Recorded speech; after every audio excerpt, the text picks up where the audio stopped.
So yeah, so these are our other two, the ghost and the pumpkin.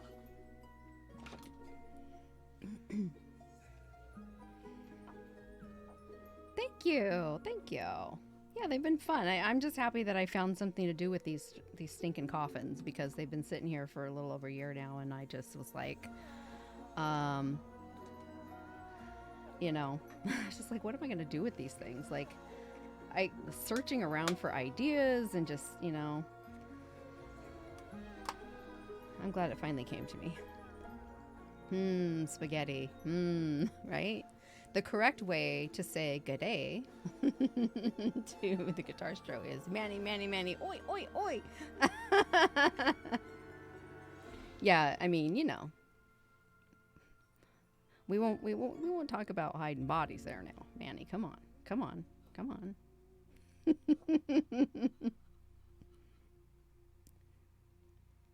No one will know anything.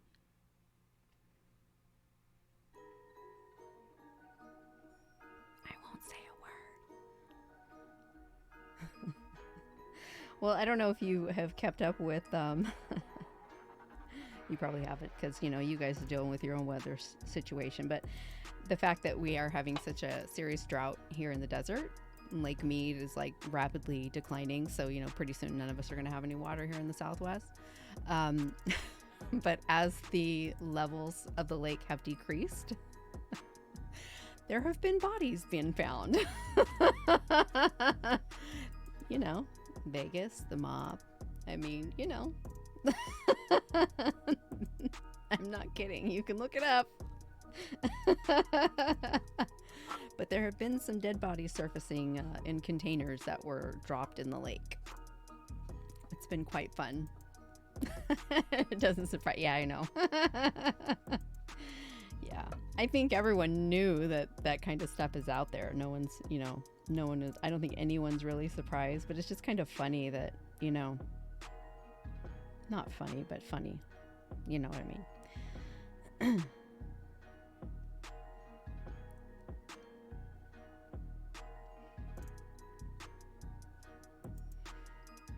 Concrete slabs with road.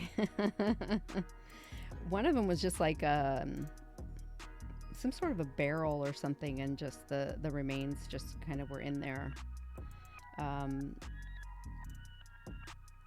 It was just weird.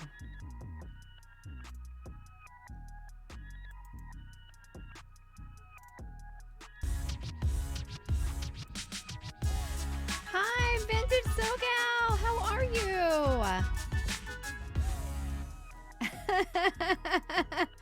Hello, welcome in. Acid is good for that, as are pig farms. Pigs leave nothing. Oh man, yeah, right? Hello, Vintage SoGal. Hey, hey, how are you? Welcome in. Thank you for that raid. How was your stream? Hi, Drooby Zoo. Thank you for the follow. Welcome in, guys. Hi, Quilting Doctor, Fleming Buck, thank you for the follow. Sleeping Beauty, thank you for the follow. Welcome in, guys. Hello. Hi. So Royale. Hello. Danny James, thank you. Oh, you guys, thank you so much. Hi, I'm Red. Hi, I'm Karen. Hi. Thank you so much for the follows. Welcome and thank you so much for that raid.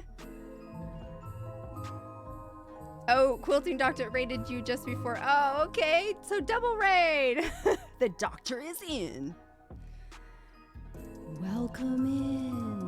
Ooh, it's very scary in here. We're making pumpkins. Ooh, it's scary. We've got pumpkins and ghosts and pumpkins and witches. Ooh.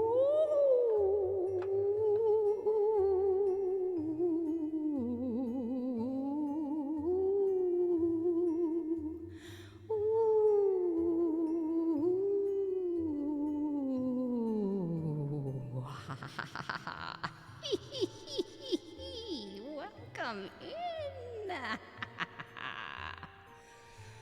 I'm having too much fun with that.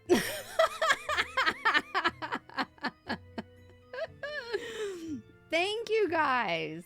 Well, welcome to the Craft Illusions Workshop. My name is Karen Day. Yes, I am a pyrographer. I do wood burning art, as you can see. And we are, uh-oh, Miro's got a complaint. What is it, Miro? As you can see, we're doing Halloween stuff. So we've got a bunch of Halloween stuff going on. Uh-oh. This is another ghost that we have in the making. Just a little Halloween scene going on here. So we've got lots of stuff in the queue. Lots of stuff in the queue. If you're not familiar with wood burning art, or pyrography as we like to call it, we just basically catch wood on fire and imprint art. It's a very long, tedious process, so it can take some time for me to complete. Miro, you're right. Miro's so right. Let's start over. Ready? Stream starting over. Hold on.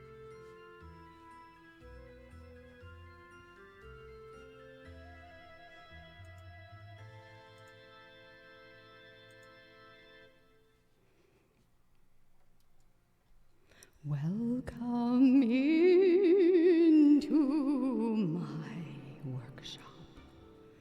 It's very spooky in here. Don't mind me and my hat.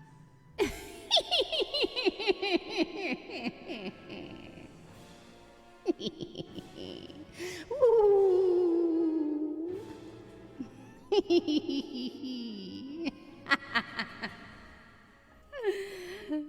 That's better? Yes. It is always better with my 9.5 crocheted witch hat. That's all I'm saying.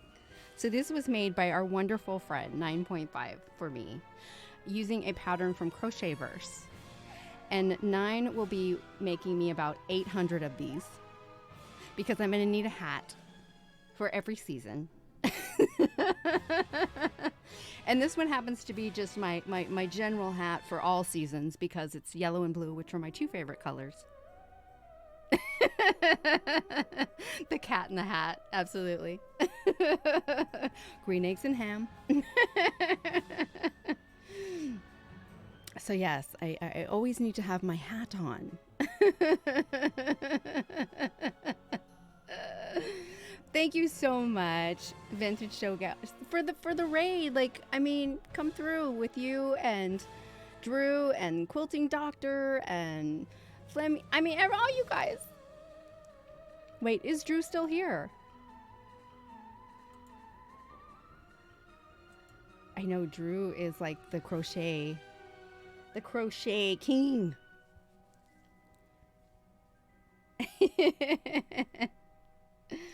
Where'd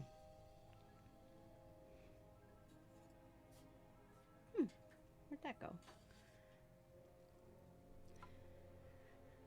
So if I totally missed it, Vintage Sogal, what were you doing in your stream today? I probably missed it here.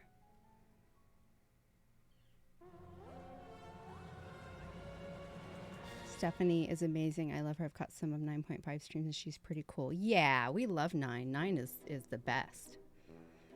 And she makes some of the coolest stuff. I mean, just she's really good crochet fabric artist, but she's just a creative person all around. You know, she invites Barb Ross in to do some painting and stuff too, and we just love her. We love her dearly. Gonna lurk and get a grocery list ready. Oh, whew. I'm told people make lists before they shop. Gonna try it. I mean, you know, sometimes it's helpful. Sometimes you just go in there and you're just like, I'll eat that. I'll eat that. Okay, I'll eat that.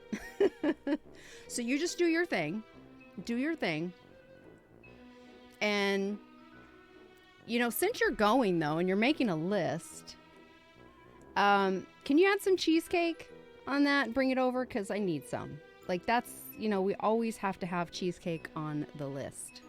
I was cross-stitching, first on the stitch along, and then a piece that is covered in skulls. Oh, I gotta see that. I gotta see that. Cheese. Yeah, cheese and cheesecake. Two of the like the best things on the planet. Oh, Red needs some hot apple cider. Yeah, see, this is the problem. When you start, letting people know that you're going to the store and that you're going to be making a list. I mean, last Sunday it was Rich. Like, Rich had a list, man. It was pretty long. So, just be prepared. Because the items are just going to start coming. I never made lists until kids, but prepared Julie usually shops and hungry Julie is mad later. Right? Well, don't they tell you that, like, you should never go grocery shopping when you're hungry? We're going to 2 stores in a few, the Super Mikado and the regular grocery store. Oh, see? Now y'all are really asking for it, because... yeah, I'll text you my list. And I'll split it between y'all. I'll split it between you. And, you can get this and then you can get that. I know, the fresh tortillas. Like, that's the top of the list. Top of the list. Oh, my gosh. Your youngest is allergic to dairy. Yeah, we found out he's highly allergic to the mold and blue cheese, and it made me think. I mean, I don't know if that's a good thing or a bad thing. Doc, I think she just called you moldy. I don't know. Just thinking. I both don't mind grocery shopping, and you hate it. Like, I like food and getting all the yummy snacks, but I hate the lights and the noise and the people and just the things. You are not alone, my friend. You're not alone. You'll find me generally hitting the grocery store like in the middle of the week at like 8, 9 o'clock at night. When it's less people-y out there. It's less people-y. I mean, I like people. I like you guys. But sometimes, I like less people-y. Nighttime is the right time, though, Manny. I mean, I'm a night person by choice. Or by the fact that I can't sleep very well. But we won't talk about that. I've just always been a night person. So... yeah. I prefer to do all the things at night if I can.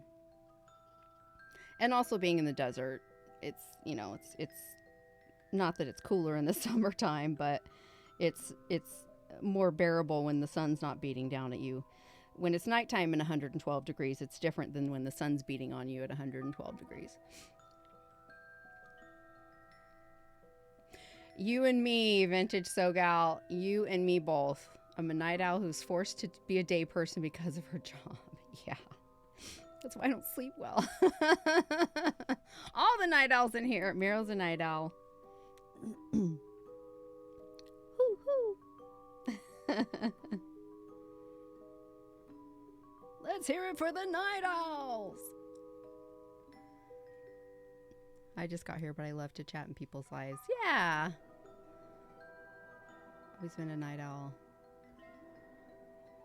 A perpetually exhausted pigeon. Aw.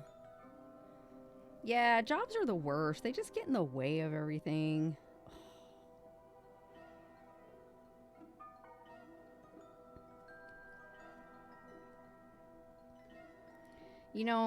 I do like my job, though.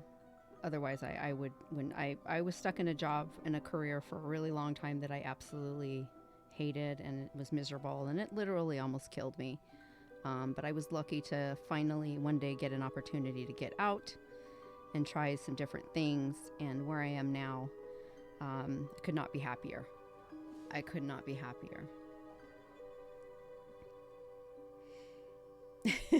Yes, kick them. Doesn't your name automatically make you a day person? No, it's a case of the opposites, Mav. Since my name is Day.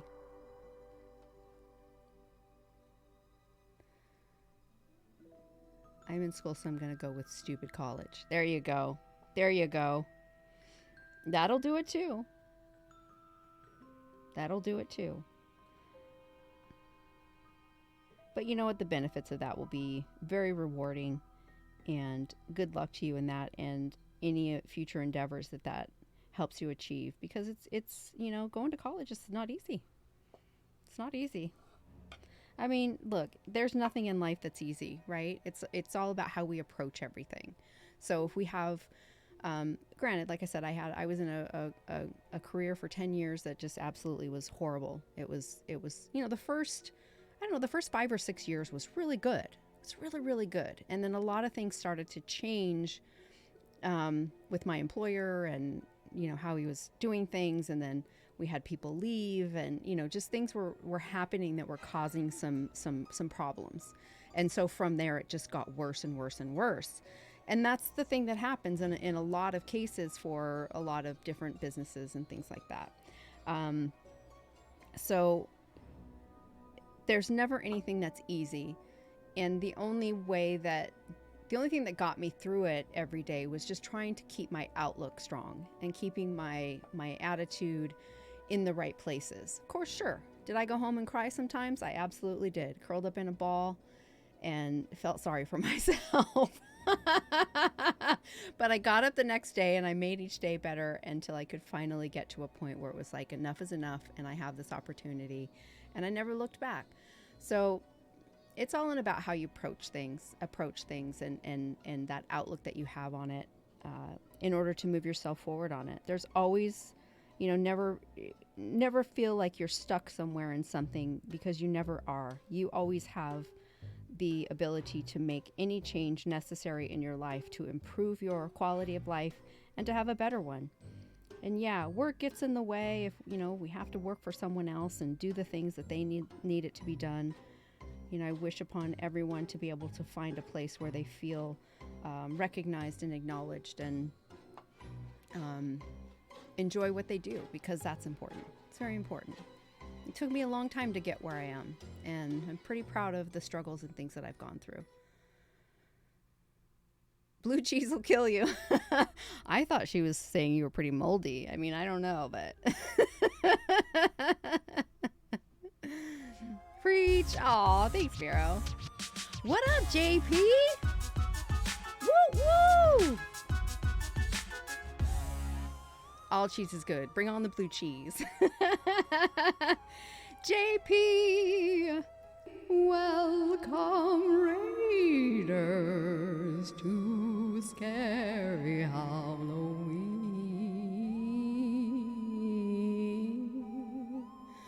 Ooh,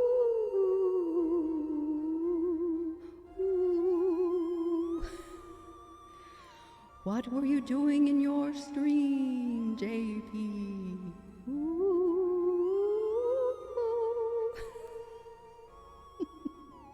Happy Halloween.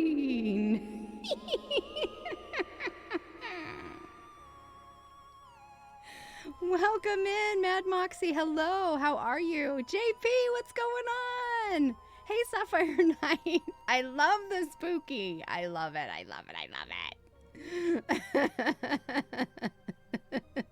This is the life to be in. We are here. We are present. We are making spooky stuff. Everybody come on in. Let's leave them in the dust. Okay, I'm starting my rapping career, guys. Ready? JP, what's going on, my friend? Frosty's up in here. Yup. Hey, guys. How was your stream? What were you working on today? Guys, last week, JP was lasering some pumpkins. That was pretty cool. The only thing I wrap is sandwiches. Well, you know, I did that yesterday. And a spinach wrap. It was awesome. You turned a pumpkin on the lathe along with a squash and lasered a pumpkin. Sweet. Sweet. Are you happy with how these lasers are coming out? I really like the one you did with your logo last week. That was pretty cool. That was really cool. Oh, awesome. Awesome. Yeah, I know. I mean, everyone's, loves lasers sometimes, and but some people have so many trouble with them. It's weird. Grocery shopping time. All right, don't forget the cheesecake. Thanks for the raid, Vintage SoGal. So appreciated. So great to have you in here and bring your community over. Thank you so much. The response has been great. Awesome. Yeah, it's really cool. I think it's a great idea. I mean, why not? To bring that element in. So thank you for that raid, JP. Everyone, my name is Karen Day. This is the Craft Illusions Workshop. Welcome in. I am a pyrographer, and we are working on these coffin tops to go over our coffins here. These were a couple that we finished. We started on last week, and I went ahead and finished them off stream, but we got them started. And they do, once they're completed, I've lined them with a little bit of velvet. Did some torching around the sides to bring out the grain. So yeah, we're just plugging along with a couple of more. Glad I finally got the chance to raid you. I know, me too. So good to see you. Thank you for that follow. Kanasata2.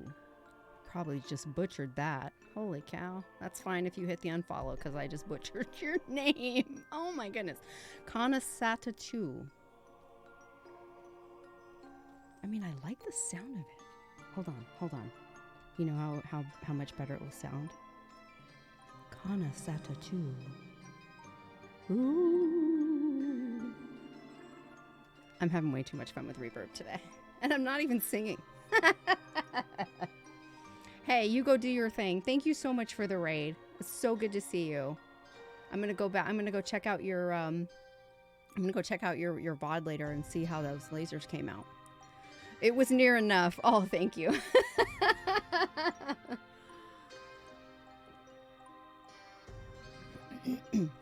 Tattoo. Sa-tattoo. Okay, I'm gonna stop because I'm really gonna be bad. Okay, back to work.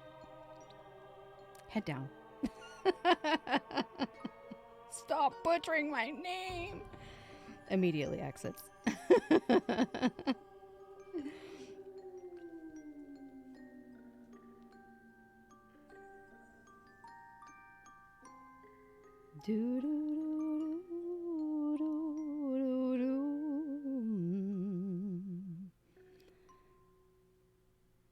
So what we're doing right now is, for those who've just joined us, I hand draw generally most of my art, and I use a standard number 2 pencil. It can get messy and can move around on the surface if my hand, glides over it while I'm working on it. So what I like to do is go in and just do a basic imprint of the image onto the wood so that I do not lose my lines. And then once I have this basic imprint on here, I will erase as much of the pencil as possible. We don't want to leave the pencil because the pencil can change the dynamic of the coloring when we do the burn, and therefore, inhibit our design. And we don't want that. But I do need to use pencil and draw things on because it's one of the easiest ways for me to create my designs. And once I have that, just the very light burn to imprint the image onto the wood allows me the freedom to go back and to do all of the elements, such as the shading, things like that I want to go back in and do. Make the darker lines, the heavier lines, or the lighter shading. The shading is a process. It starts, we start with a basic foundation and work our way over the top of it layer by layer, darker by darker. I have to go to sleep now. Oh, good night, Action. Thank you so much for hanging out and being with us today. It was so good to see you. Have a good sleep. Take care.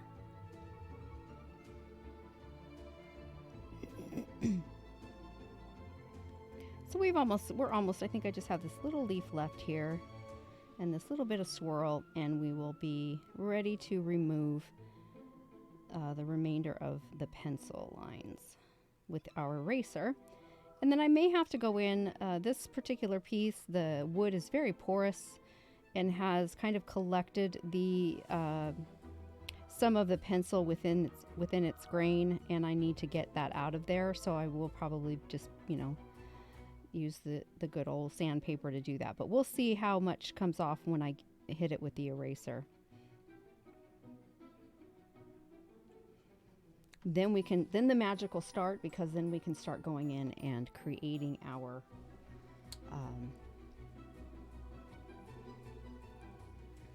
the rest of our design. Okay. So I generally will try a couple of things. I try my standard, just a standard regular pencil eraser, and I also have a sand eraser. This is a heavier grit eraser that kind of digs into the wood.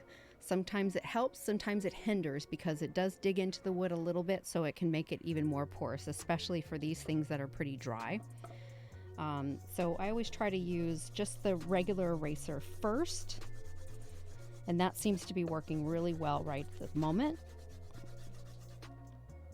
Oh shoot, I did leave that. I didn't do that yet. Hold on just a second here. This is my smoke, and I did not do a basic burn on this because I didn't want to lose my... Okay, so we'll just we'll leave that go there.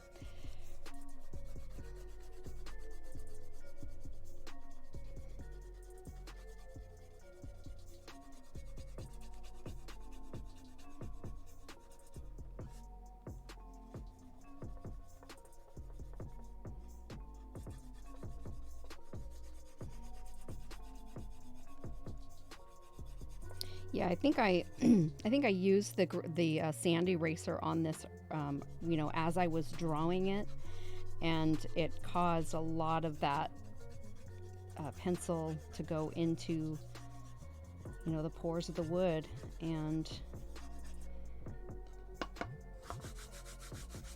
left some residual of it. So that the standard eraser worked much better for us in this regard. So let me... I really don't want too heavy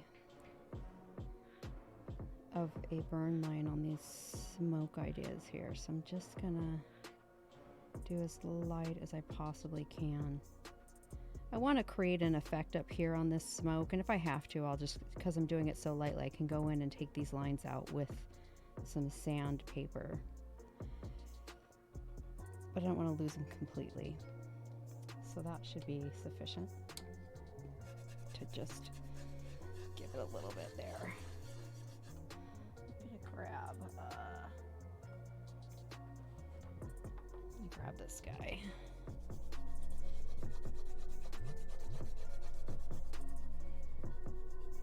No, come back, pumpkin. Sorry, I touched my camera here, make you all dizzy. It's still there, Frosty, I promise it's still there.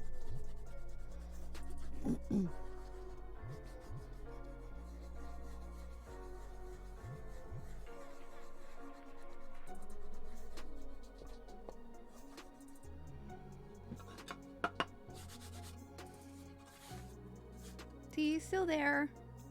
Just very light. Don't cry. It's okay. It's all right.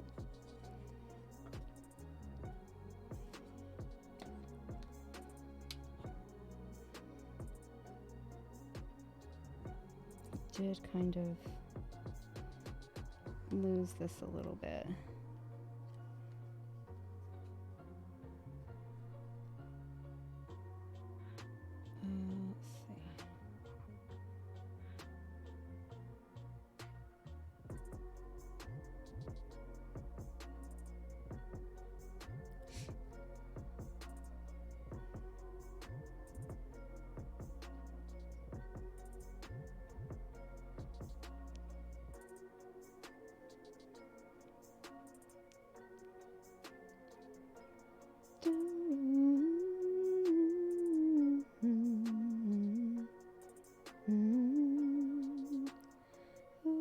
Let's see.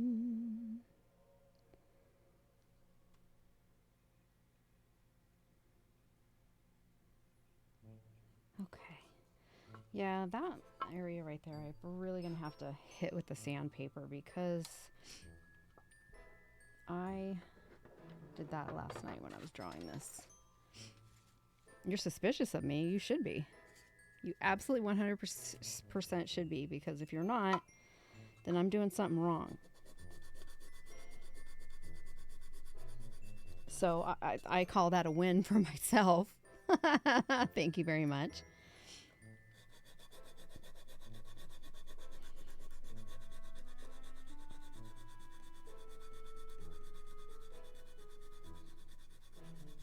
I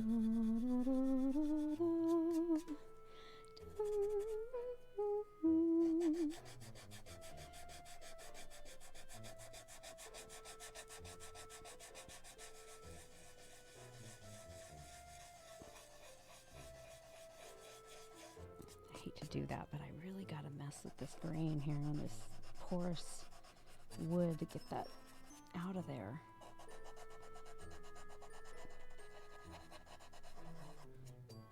I don't like to sand like, you know, a bunch of different directions, but sometimes you have to get the pencil out of the grain. So I'm sure my woodworking friends have a better way to do that, but that's what I know. Because this is so porous, this particular one. I don't know, the other ones I didn't have that too much trouble with, but this one's just really, really dry and porous. And I did sand before I drew. I do sand mighty sus, you know. I did sand it before I started drawing, which is, you know, basic protocol, but still, you know, wood's gonna do what wood's gonna do. And generally that's just whatever it wants. Alright, so we have to go back in and do this again.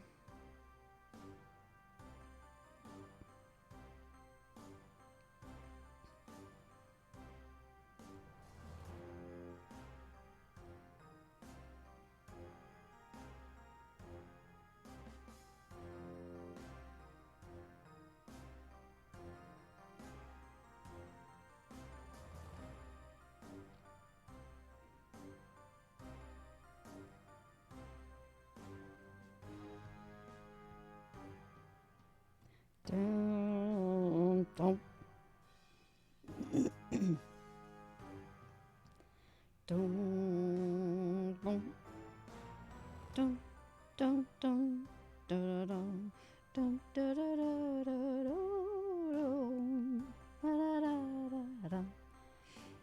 Da, da, da, da.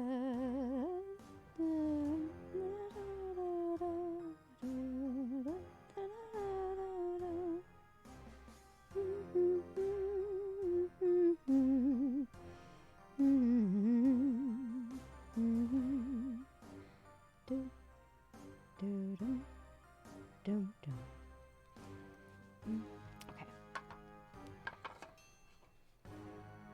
I need to get all of this out of my way. Messy, messy, messy, messy. Doom, boom,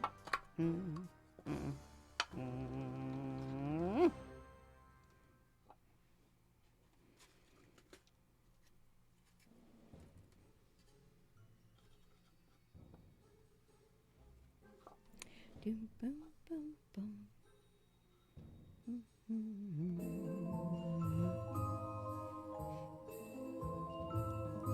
Oh, Excala, how are you? Welcome in. Thank you for that follow.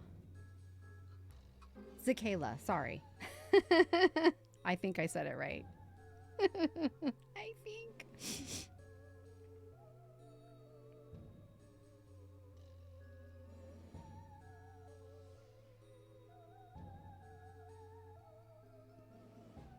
Please never, Twitch is twitchy. Absolutely. I think so too, to be honest. 'Cause I know you. I know you. Yes, and please feel free to correct me if I ever say anyone's names incorrectly. Myro? Myro? Is that Myro? B? Myro?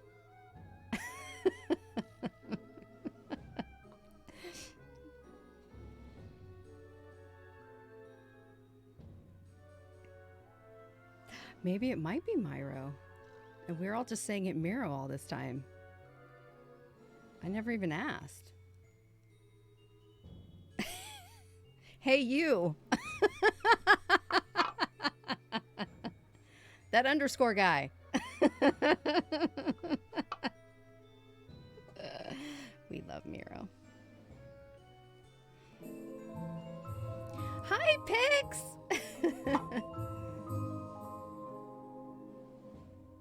It's Miro. Miro! You know I'm going to mess with you now. Hi, Pix. Welcome in. How are you? Oh, an amazing streamer right there, Pix Stitch. I'm telling you. I do. Welcome to the Craft Illusions workshop. I am a pyrographer. I do wood burning art. Yeah, so we're working on Halloween stuff at the moment. So these are my coffin tops that I've been working on. We did our pumpkin and our witch. We started those last week. Did a little finishing of them, of course, off stream. They have a little bit of torching just on the side. And then on the inside, a little tight there, they have some velvet lining, just a little trinket box. So I found these at a thrift store. They were in a package of about 22, believe it or not. So I just picked them up and they've been sitting around here for about a year now, and I finally figured out what to do with them. So we're just drawing. I do pretty much do all of my own drawing, and then we put them in there. We get those images burnt on wood.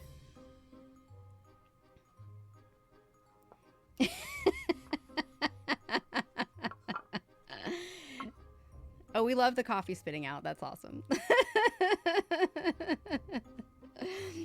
Right? Tiny X's. We get very scary in here. Ooh, it's very scary.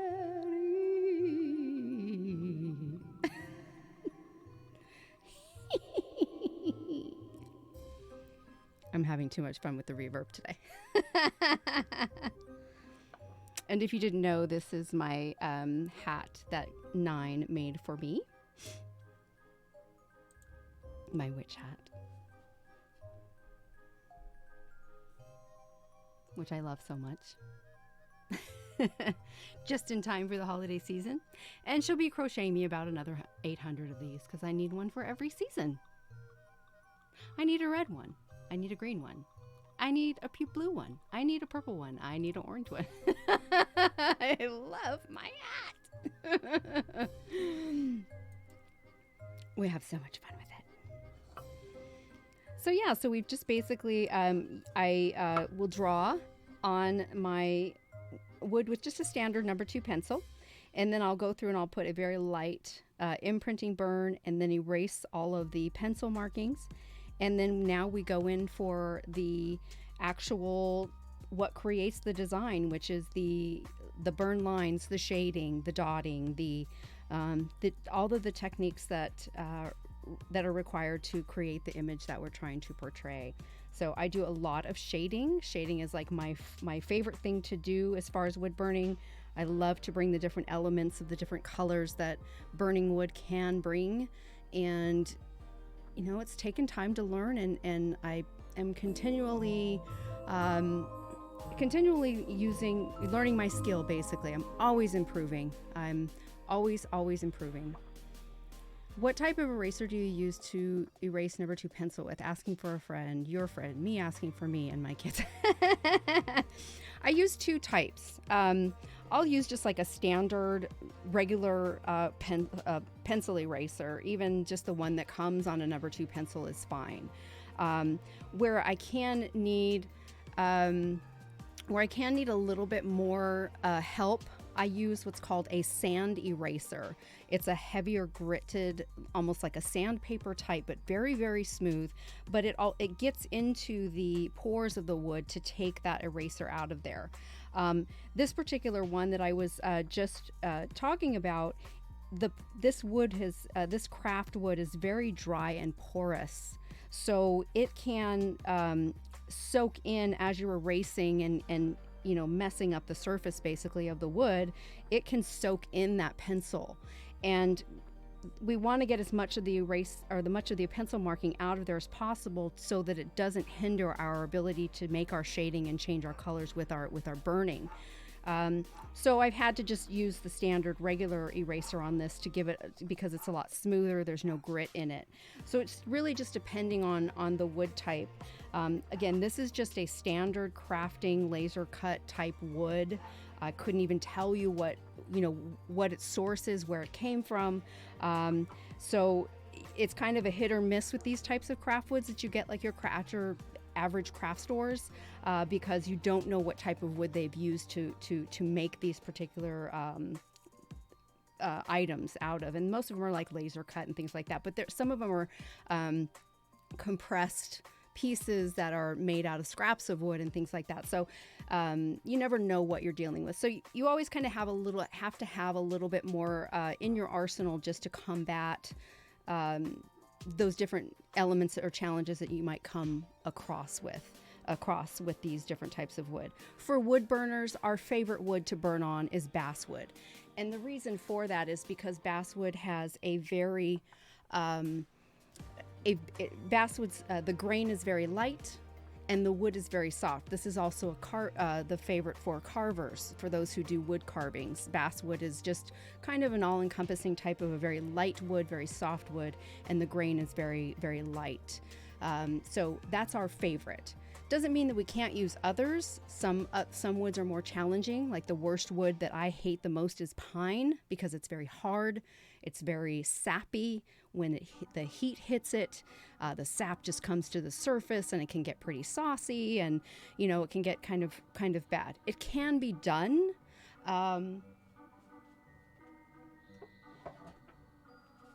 This particular piece here is pine. And as you can see, like here, I had an issue with the sap coming to the surface. And the pencil kind of gets into the grain here as well. So your eraser is critical. On this, I can use the grain, the sand eraser, to get that pencil out of there, to remove that. I still have a lot of pencil left on this particular design, because he's not finished yet, because I'm still working on him. But yeah, the wood really is, you're kind of at the mercy of the wood, and just basically, learning as I've just really learned as I've gone. There's a lot of more woods that I would love to work on that I haven't been able to yet, just to give me that challenge. You literally make the wood glow. Like, it's so freaking smooth, and your blends are on point. Oh, thank you so much. Thank you, Pix. I really appreciate that. I work pretty hard on my my shading. My shading is my favorite thing. Let me back this thing up so you can see. This was our Valentine's Day piece that we did back in February. And the shading really can create that element that this is flat. It's completely flat, but creating that 3D image to make it appear as if it's jumping out at you. And I love creating that. That is my favorite thing to do, is to make things pop out like that. And that's all done with the shading. Sure, you can use other textures. I used a skewer on here, so this line here is a very deep line in here, so you can get different textures. This is some dotting texturing. Let me see.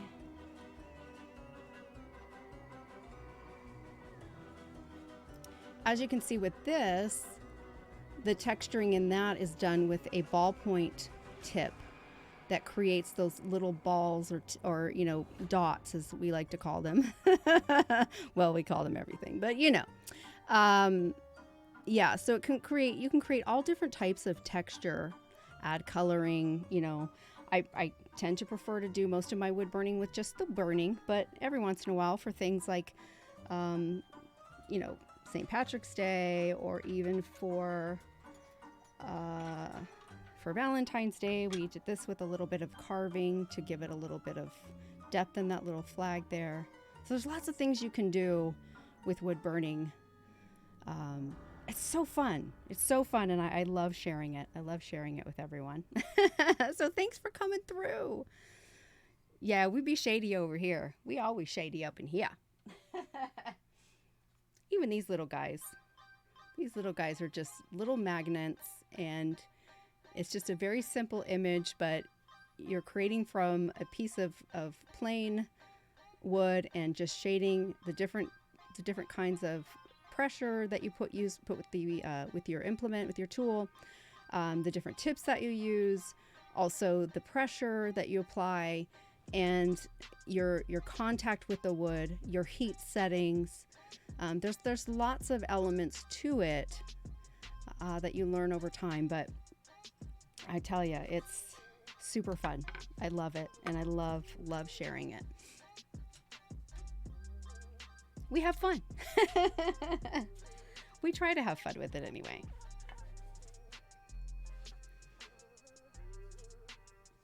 Now this Pikachu that I did, this has mostly, when I don't do a lot of color, but when I do color, I use what's called India ink, and I use Doc Martens India ink.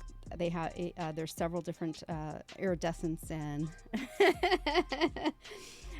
but I use the India ink because it's so vibrant and the wood soaks it so well. It stops at the burn line, so there's not a lot of bleeding over into the areas it's not. This level of a talent is illegal. Aw, thanks, Pix. I appreciate that. I know, isn't he great? Look at him just jumping out of his happy peaky ball. He's throwing a Pokeball party. Hey, Michael.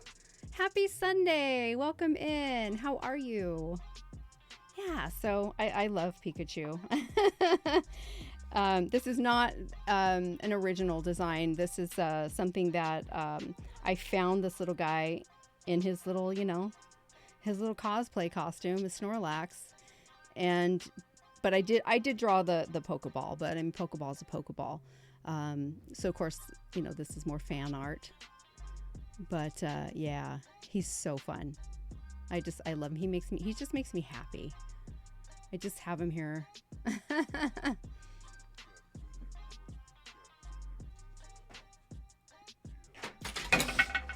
Until I drop everything.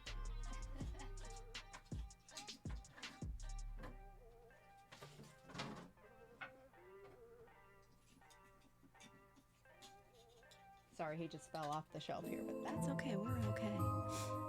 Oh, Auburn Summer, thank you. Thank you for that follow. I cannot look at the witch in the corner. Looks like the hat is lifting off the wood because the shading is so on point. Oh, are you talking about witch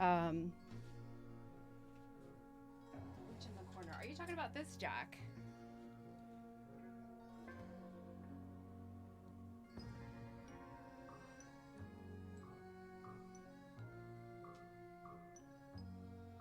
I'm good busy today, so I can stay long, but I'm not missing the chance to say hi. Oh, thanks, Michael. Thanks for coming through. It's so good to see you.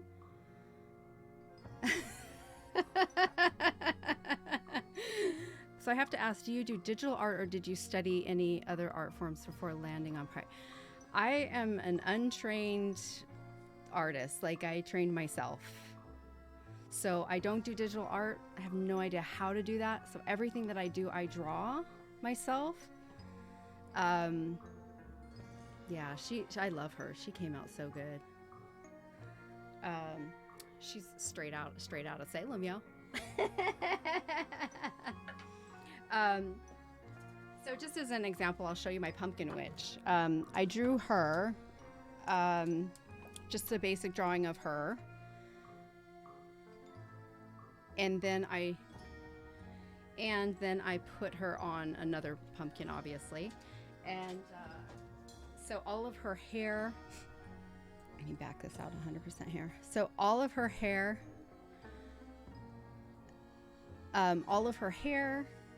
and the hat, that is all, oh, it's fine. I know, I love that. No worries. So this particular piece, I've used colored pencil on the pumpkins and the coloring in her hat and the vine and all of that. So she's still a work in progress because I have not yet worked on her face due to not feeling confident yet in my skill level to do some shading on her face that I want to do to complete her. So I do know my limitations because, again, I'm not a trained artist, and I just kind of do what I see in my head and try to put it down on paper or on wood if I can. And yeah, so we just kind of go with it. Sometimes it happens all together, and then other times it just happens in pieces, right? So it's a lot of fun. Santa was fun too. Santa's not finished either. We started Santa last year. I still need to get his beard finished, but yeah, so we did Santa too. I just love his mustache. Look at that stash, the texture in his stash. So yeah, we have a lot of fun. And Karen has the singing voice of an angel. Aw, thank you. Miro.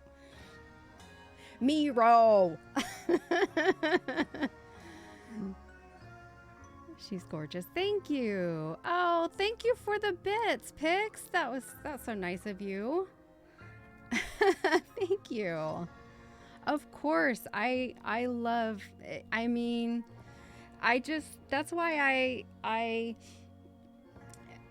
that's why I started streaming. I love this art form, and I love to share art, and because I love art, I don't care what kind of art it is. Like, I love it so much that in my little corner of the world, this is what I have to offer, and I want to share it too, and I want to bring an awareness of it to other people, just like anyone else does, like you do with your stitches, and Nine does with her crocheting. And I just am so thankful for this platform for being available and bringing us all together. I mean, I think we all know that all of us creatives are out here, right? We all know that we're here.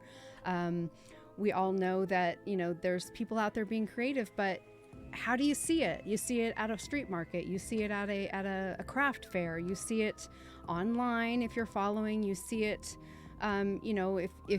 if you find it, right? It takes a while. I mean, I got into pyrography because I found it on Instagram, and I thought, well, maybe I can take my skill and my art idea to this, because I'm not going to say I'm very technical, but I really love the details. And so I thought, well, if maybe I can do that. And so I just started doing it. I started in like 2016, I started doing this, and it just really just took off. So I just think it's important for people to expose themselves to their own abilities to create their art. Everyone has the ability to create something, no matter what it is. And it doesn't have to be a painting medium, a stitching medium, a crocheting medium. Every creative idea and endeavor that one has can be put out there in a way. When you create a character in a video game, you're creating something of your own persona to share with the world. And that's where I'm really going with that, is that we all have something to contribute and to share, and to be able to come together as a community and share that with each other and support one another. That's huge for me. Huge. So I'm very thankful to be a part of it. Currently obsessed with my work. Oh, yay, thanks. I appreciate that very much, very much. And I'm just happy to share it. I'm just very happy to share it, and to find people who want to enjoy it. I was at a point in my life when I started streaming, less than a year ago, where I really needed to do some art. And I was, as we do sometimes with things that we love, sometimes it gets put on the back burner, and then we think, oh, I'm never going to have time to do that. I'm never going to have time to do that. So it was really mostly to hold myself accountable to create. And it just became something bigger. And I've done more art in the last year than I've done in many years prior to that, just by being able to share it with people. And I don't sell anything at this point, just so if anyone was asking. I mean, I'm sure everything will eventually be for sale, but at this point I'm just creating it because I love it. And I'm also trying to build inventory so that maybe if I can do a craft show or a craft market, which is one of my goals, that's what I'll be doing. So yeah, I'm just happy that, people come in like yourselves and say, oh, that's pretty cool. I like that. That means the world to me. It means that I'm doing okay. And I'm helping to contribute some beauty in this world. And that's really what art is just, I think art makes this world a better place. And not only just because of the people who are creating it, but the people who are enjoying it and can appreciate it just as much as we do, putting our hearts and souls into creating it. So thank you guys. Thank you.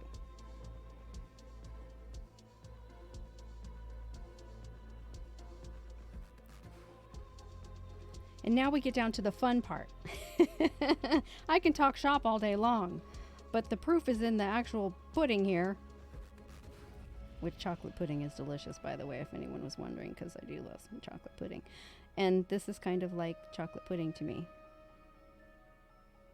When I can get these really pretty dark chocolate, just delicious looking lines. So delightful.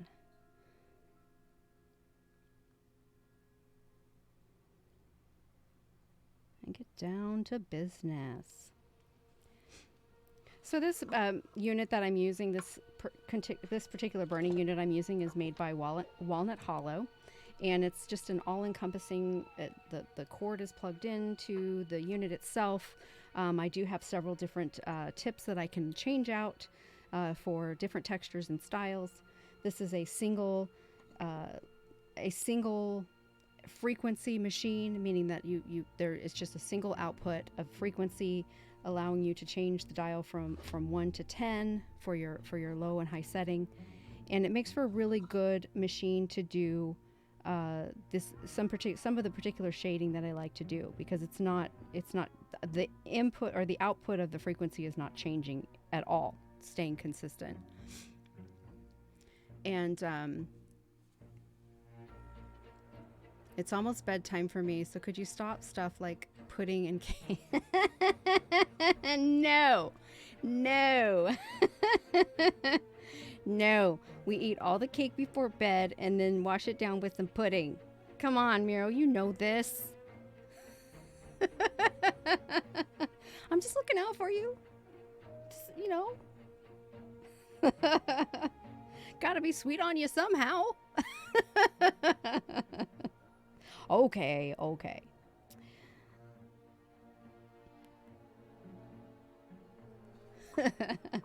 The other unit that I use is the razor tip, more of a pro burner actually.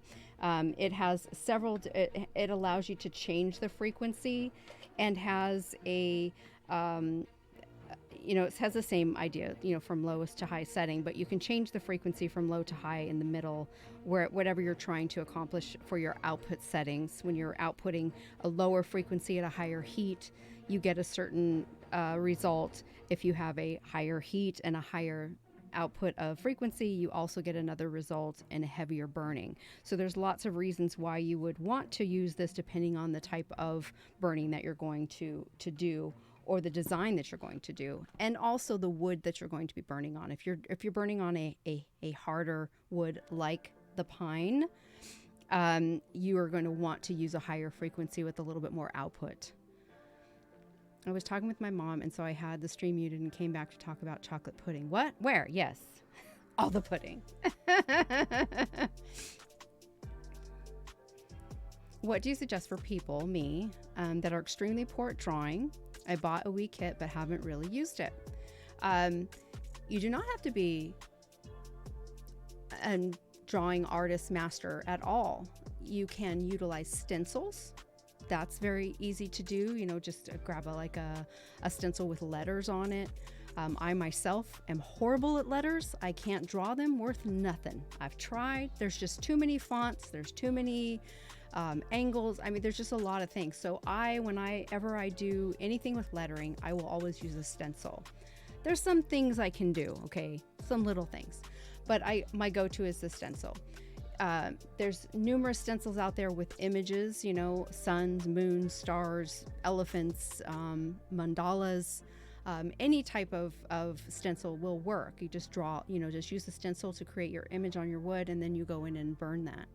The other thing is that if you say print out a image or a color page from the internet, okay, you can use some graphite paper. You can use graphite paper and trace that image onto your wood. So you can do that as well. So you don't have to be. The only thing that I do caution you about in regards to using those types of things, just remember that that's someone else's art. That is copyrighted material. So it's not for practicing and learning. You can use that, but please don't try to sell that. That's somebody else's art. But there are online places such as Vectra and some of the other sites that sell images and things that you can purchase and that you can buy rights to utilize for those purposes if you ever got to that point, if you are not someone who knows how to draw. So don't let that discourage you from trying something. Find a way to express yourself that way. And those are the things, if you're just starting out and trying with wood burning or any type of art, if you want to learn to draw, sometimes tracing an already existing drawing will help you learn. It's helped me learn a lot of things about particular images on how to position them in certain areas. For example, this one here, on this one, I just use this as to help my camera focus. But on this particular one here, I had an idea that I wanted to convey this hand holding this heart, but I just couldn't figure out how to manipulate the image to make it look like that. And so I just took a couple of images from the internet and I kind of pasted them together so I had the visual, and then I was able to draw it. So that can be very helpful. I traced Sailor Moon as a kid on my window to get used to the curve lines and training your muscle memory for curves and etc. Exactly. So not only can you use those things to create another medium of art, you can also use those things to help you build your skill level. And that's really where you want to be. I know people sometimes are just like, oh, I just want to do it. I just want to get in there. I just want to do it. But even some of the greatest artists took time to learn their skill based on trying. You know, practicing. You know, practice doesn't make perfect. Practice makes your improvement.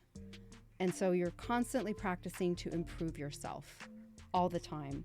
And by using those, you know, everyone learned from someone else. Sure, I'm a self-taught pyrographist, but I didn't learn it just on my own. I was able to watch videos of others doing it. I was able to use, you know, other teachers basically. So we're all there to teach each other, and then on the other side of that, you hone in on those skills that you've learned and create and make them your own. And then over time, you might be able to show someone else how to do it, and then they'll figure out another way to do it. So it's like the cycle continues, right?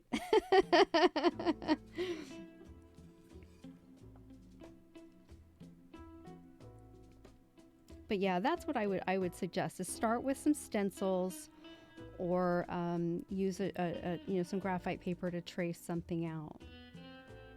And you'll be surprised how much you can learn about drawing, because sometimes it just clicks. Like, you're drawing a circle in a certain way and then the curve changes, and then you're like, oh, it just clicks in your brain on how to accomplish that. And then the next thing you know, you're not tracing anymore. You're actually drawing it yourself.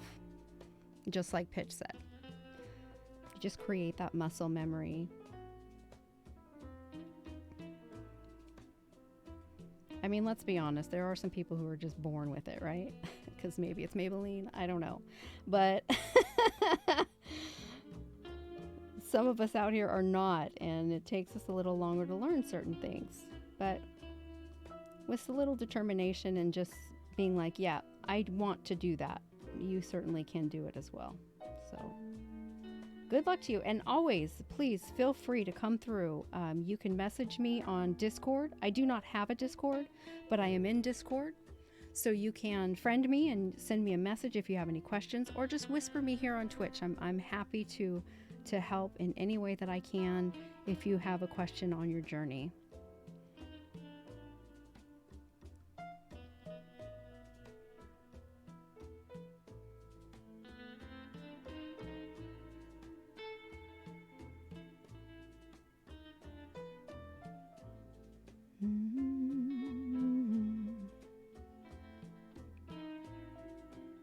And like Miro said earlier, I do sing. I have done a few singing streams here, so you might catch me doing that from time to time. And sometimes I'll sing while I'm doing this as well, so that happens. Feel free to throw tomatoes. It's perfectly fine. It's great watching someone skilled like yourself. It's make me want to get along. Thanks for those tips. So you are so welcome. You are so welcome. That's why I love this. I love this so much. Having this platform, being able to connect with people who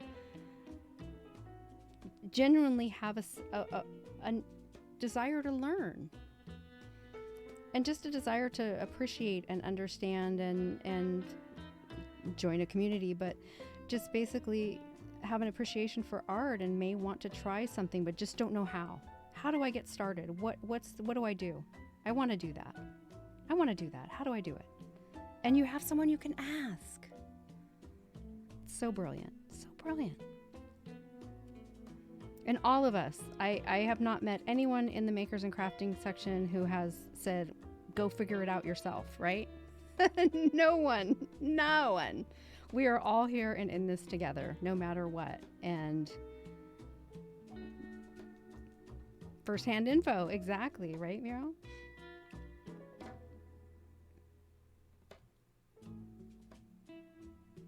Like we're better than Google. We are better than Google with information.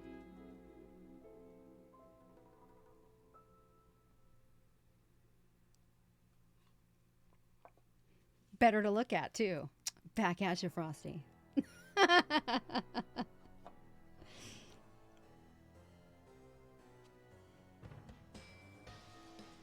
Be right back. Okay.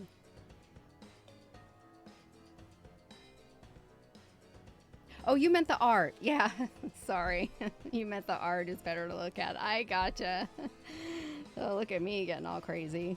Thinking you were complimenting me. I should have known better. It's you. Sheesh. My nemesis. That Frosty.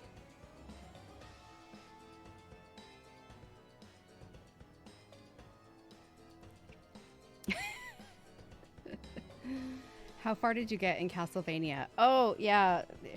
Frosty hooked me up with some anime last night. We were talking about some anime, and I found Castlevania on Netflix and started watching it. I got to the second episode of the second series, I think it was. Yeah. Very interesting. A really cool story. And Richard Armature, I'm saying his name wrong, but he's like one of my favorite actors, and I was so happy that he was playing like, you know, the main character there. That's pretty cool. And I'm back.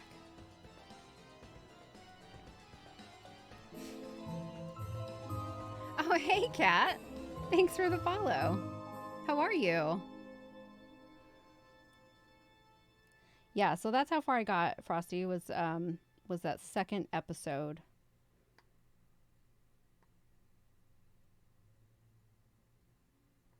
I definitely like it so far. I'm never been a huge anime fan, but I have watched.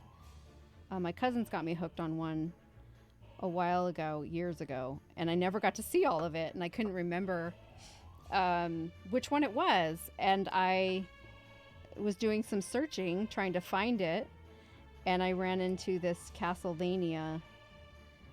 And I know Jack's a huge anime fan, so I was asking him about it. He's like, oh yeah, that's really, really good. And so I turned that on last night. If anyone's watched me for long enough, you know I'm not a TV watcher, so I don't really watch TV. But I was having a day yesterday, and I just couldn't really, my brain was just not functioning, so I thought maybe I just need to escape someplace else. So I went to Castlevania.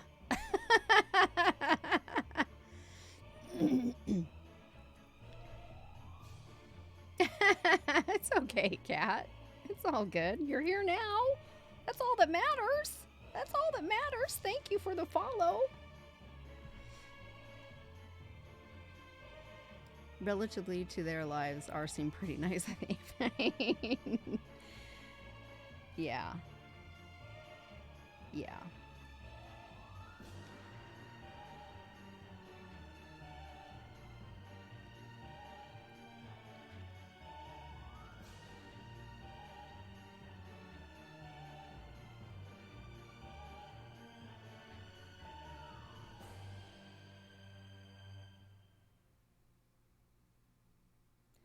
Sometimes I do have to stop, and whenever I do a drawing, I generally will have an idea in my mind, the end result as a burn.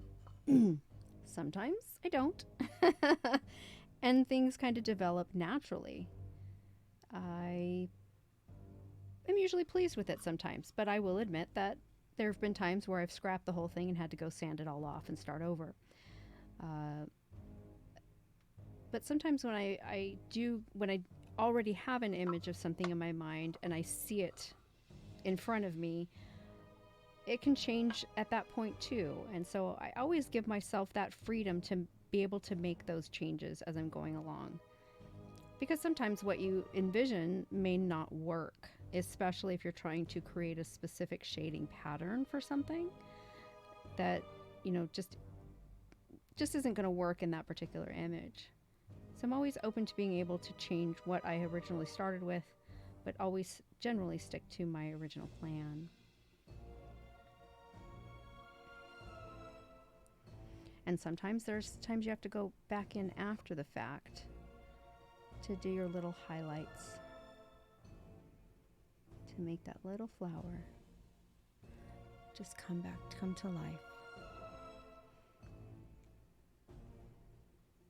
These little petals need their little creases.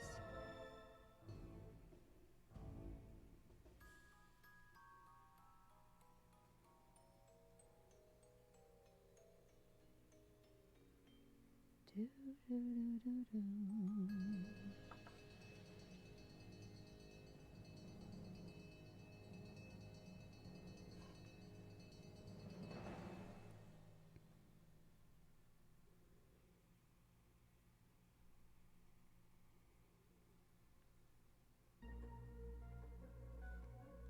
I think we're going to make the center very dark here, so I'm going to leave my pen in contact with the wood for a longer period of time while I continue to just move it around.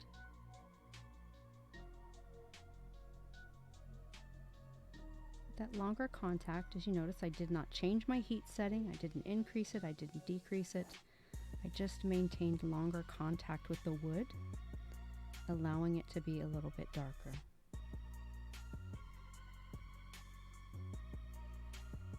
And I'm going to highlight this side of the petals. So I'm going to make those a little bit darker.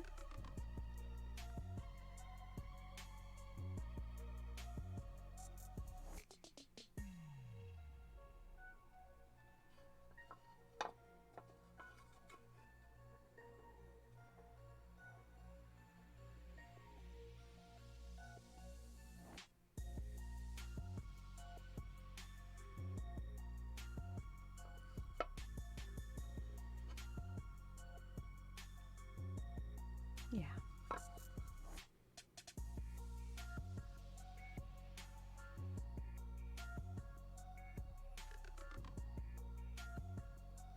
You can also, these are really face-on type of images, whereas we're not looking at them from any type of an angle, so we don't need a light source of any.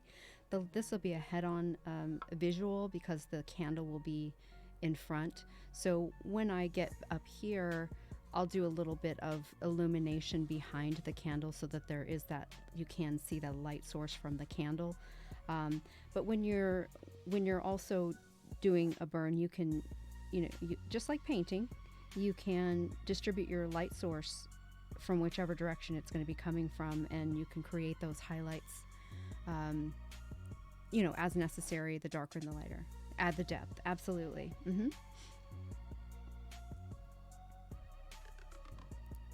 So my intent at the end of that creation will be to highlight that candle to be more popping out 3D at you, where the illumination will be behind, subtly, but enough to know, because I also want to be able to see the smoke once I get up here so that it looks like it's, kind of floating up. And so we don't want to put too much illumination behind it, but enough to highlight that smoke as we're going. So that will be exciting too. It's kind of going to be a little bit of a challenge to do, but we're gonna go right on in and do it once we get up there. I bounce around on my pieces a lot too sometimes, so I may be starting down here and then I may move over here and I move up there. So trust the process, as they say, right? But I also want these flowers to be very kind of prominent above the leaves, because I want the leaves to kind of stay in the background where the flowers are going to be on top. So these leaves behind will be a little bit lighter. I don't want to darken in all of the petals because I want to leave some of that imagination here. But we do want them to stand out.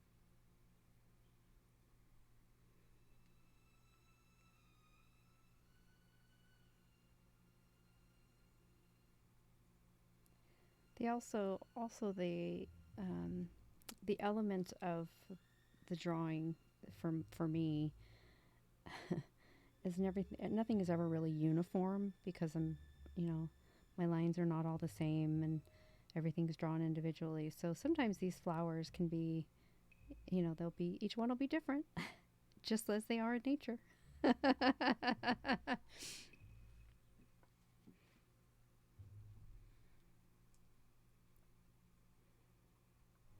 The pen itself does not, the actual holding part of it does not. It does not. Now, I say that on this particular machine. This one's very well put together as far as being a single unit, and a source of frequency output is standard. So it's not changing in any way. My razor tip burner the pens can get very hot. So I do have heat gloves. I also have little finger condoms that I wear when necessary, especially when I'm burning really hot with the ball points. When I'm doing dots, that the temperature has to be really, really hot to penetrate that wood and create those textures. So I do use those types of safety measures, as well as if I'm burning really, really hot, I will also wear a mask. So sometimes you'll see me wearing a mask sometimes to protect myself from the smoke. This is a very light burn. Yes, I am generating smoke. It's not heavy smoke, but I am generating it. I do have a fan in front of me that is basically drawing that smoke away from me and out the window that's in front of me as well. So I do have that ventilation going for me to help me not intake as much.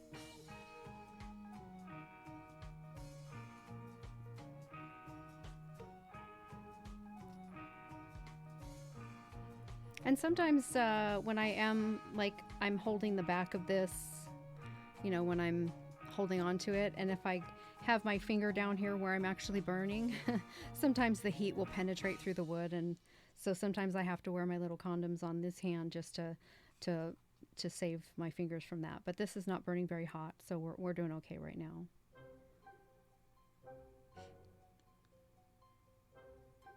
Yeah, I always recommend that if you're generating any type of smoke, that you protect yourself, particularly from wood burning smoke. It's like a campfire, and you know, when I'm finished here, sometimes I smell like a campfire. It does get into my hair and, you know, my clothes and things like that. So it's not a bad thing, but if you are allergic to smoke, oddly enough, which I am, um, then, you know, I really do have to protect myself. Like, my nose is running down my face right now. And it has been all day. And it usually does when I'm streaming, but I mean, you guys can't see my snot, so I'm not really worried about it, but I am going to have to blow my nose here in a minute.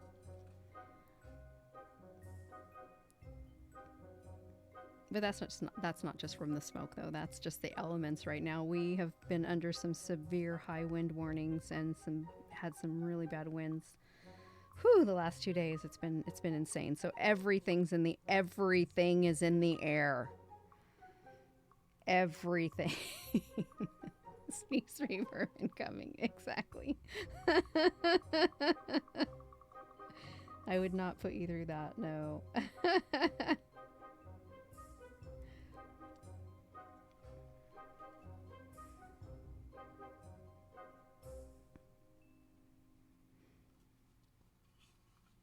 I mean, I could if you know, if that's your thing.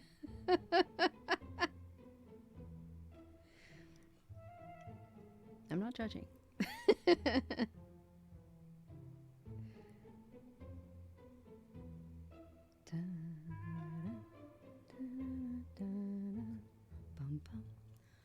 It would wake up chat for sure. They'd be like, what the?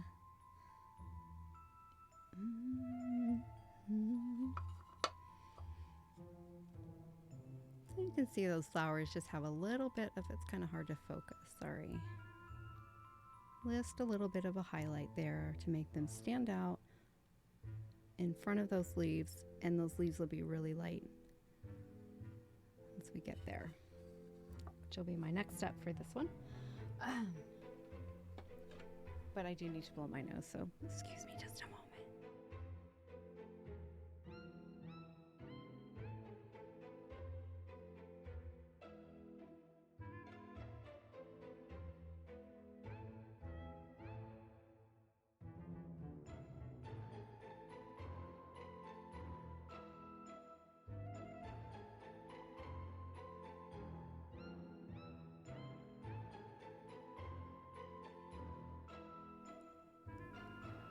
Okay. And I need to hydrate so Miro doesn't get, you know, give me demerits.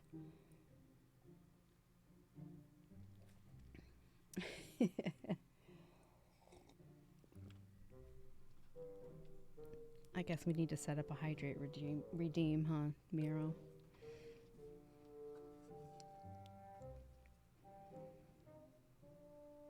I'm actually thinking about setting up a redeem to pick my tea that I drink.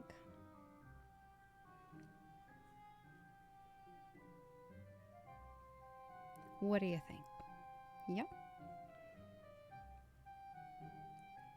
Okay. Of course you do. You know I'm not a pro streamer. I don't have all that shit hooked up yet. I just pretend I know what I'm doing here. Okay, so I turned my heat down just a little bit because I don't want to over process this, and because I want to keep it as light as possible. Because again, this will be in the back.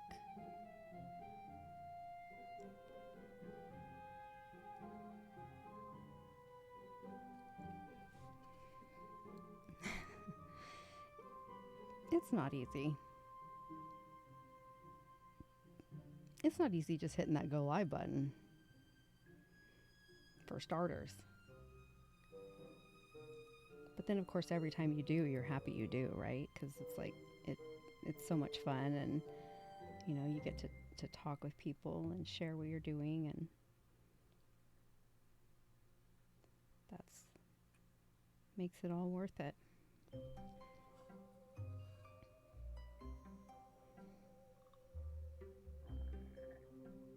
Okay, we're going to get this spine and this vein in the leaf here. And how do I want to do these arms on this vein? Let's see here. I'm going to do kind of outward.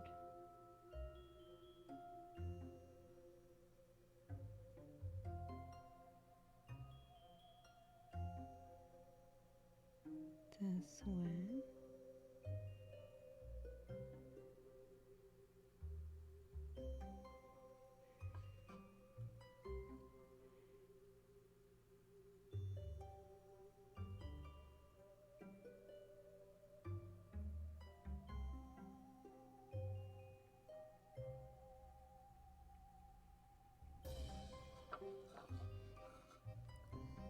Okay, so now I want to create, straighten that out here. I want to create some shadowing, very light shadowing here. Actually, I need to do this a little bit darker. Let's just get this vein going in here a little bit darker.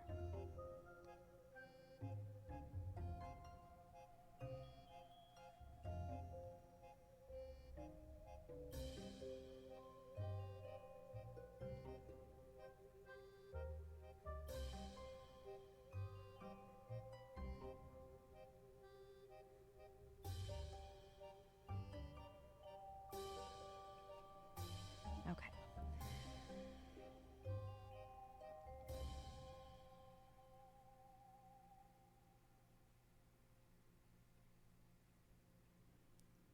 This is just shadowing on that vein of that leaf to make it pop out a little bit more. I'm still going to have to go just a little bit darker on this vein to make that really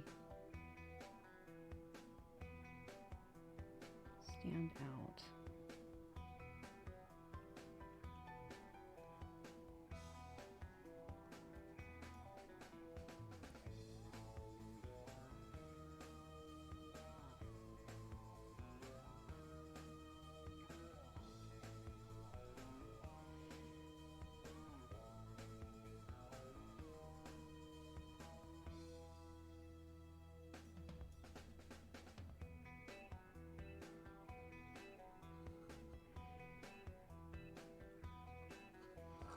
Okay, and I think I'm gonna need to make this darker here.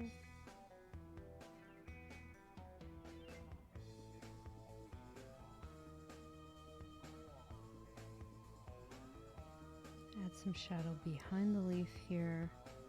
So making this line a little bit larger just to give it that shadow.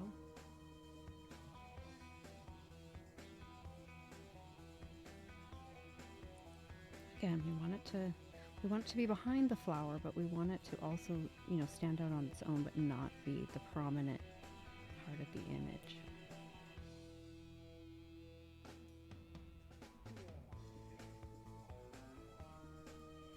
But then setting up all the scenes, input, outputs, etc., it gets complicated real quick. And not to mention if OBS takes you for their... Yeah, right.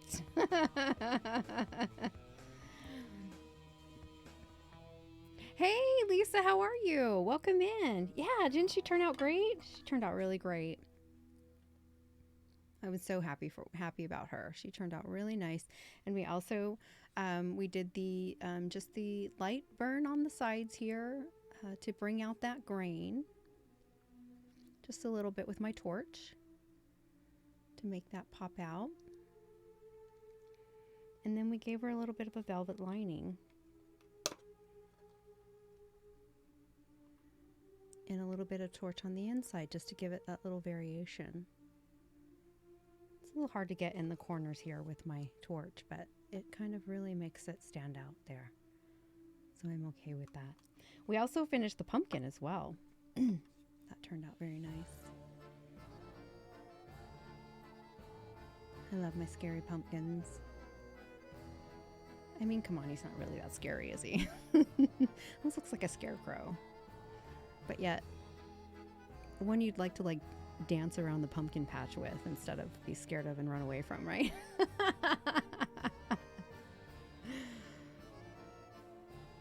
That would be a fun video, wouldn't it?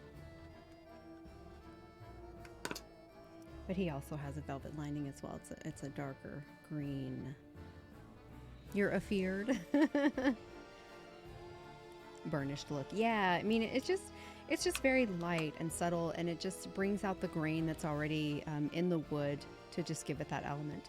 Also, it's very easy, so it takes away from time of creating the piece, but it's just an element of the piece that just makes it, because we want our focus to be on the topper, right? So that's where we want our focus to be, with just these side elements giving it that little hint of design.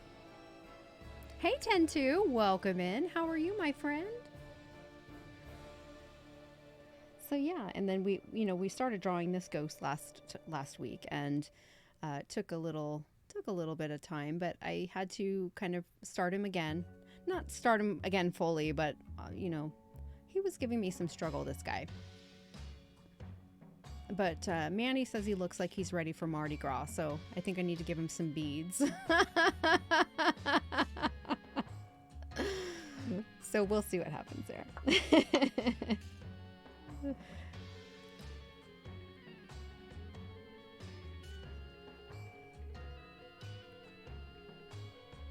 Bye, 10-2. Thank you for stopping in to say hi. It's so good to see you, my friend. I hope you're doing well.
Aw, Miro.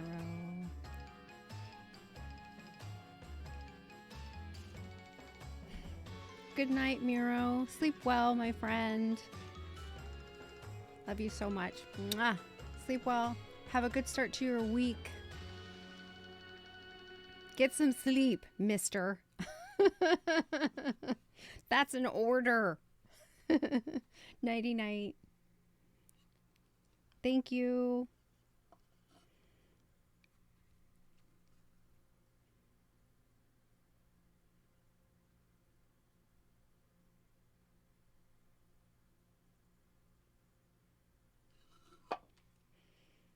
I think.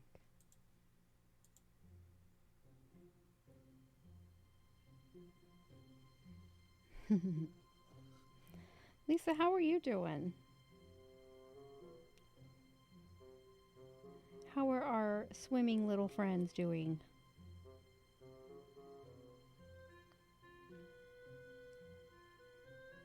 Are they ready for winter? How do you get the koi ready for winter? Do you have to put them in a different tank or a different area or something, or cover the pond? How do you handle that? The koi are going to sleep.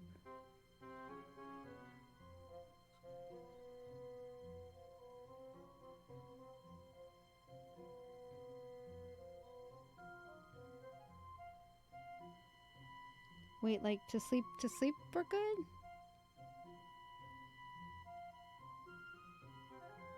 Have to do an autumn treatment and turn off the creek.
They just get really still when it's cold and stay at the bottom. So do they have like a period like before that happens? Did they just kind of like, I guess like that would be like a hibernation type thing, right? Like, you know, bears or whatever. So they kind of prepare themselves for that. You know, I know nothing about koi.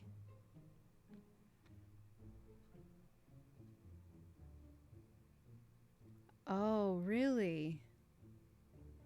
The most beautiful of them all, his colors went suddenly dull. Oh no. Hmm.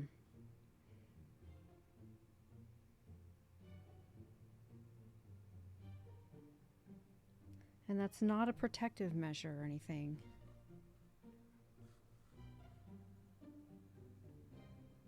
That's not good.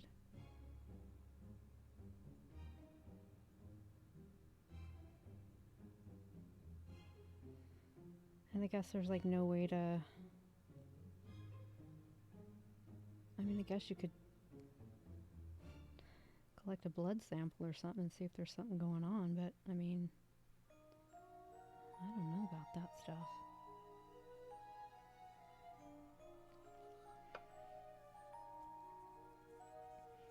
Well, I know you take really good care of them, so... And those types of things happen, right? Just, you know, because that's what happens.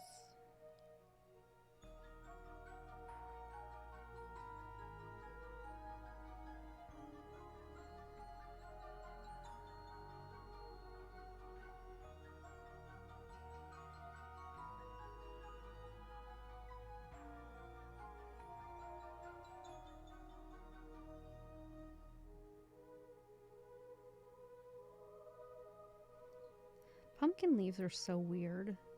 Like when you look at them, like to draw them, because, you know, I use a lot of references, you know, when I draw too.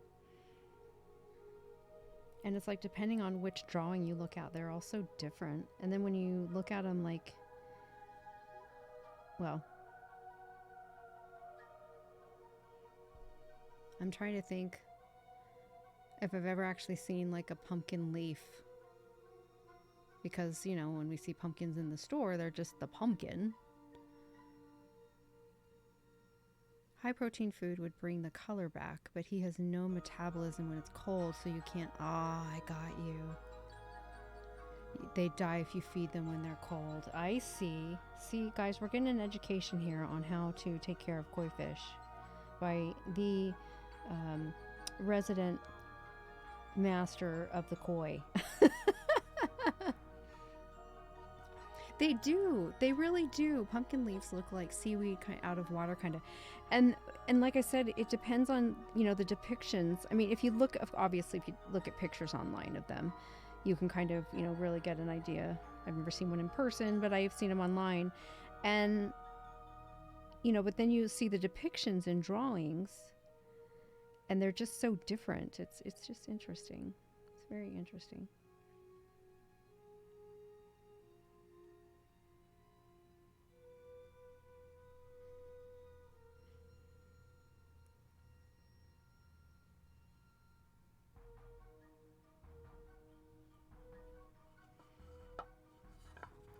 I like this little guy right here, though. He kind of turned out nice.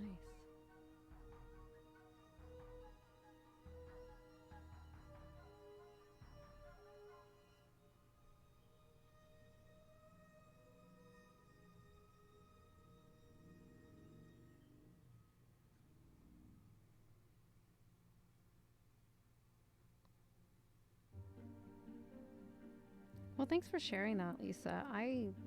You know, I always like to ask you questions about it because I know you know, but just you're always so informative, and you know, I'm always curious. Like, you know, I've seen koi ponds and I've seen people have them and stuff, and it's just like it's so much. It, you know, takes so much knowledge and stuff to make it thrive and give them a long-lasting life in their environment. So kudos to you.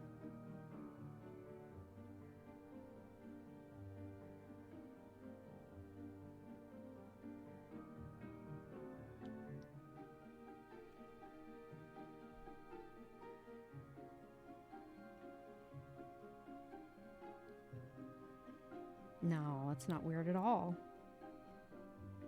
It's not weird at all. They're a living, breathing creature that deserves, you know, that affection.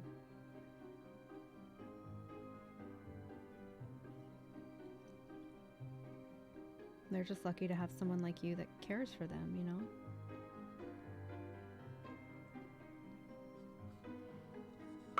Let's see if I can fix this one a little bit better. This one's kind of giving me a little...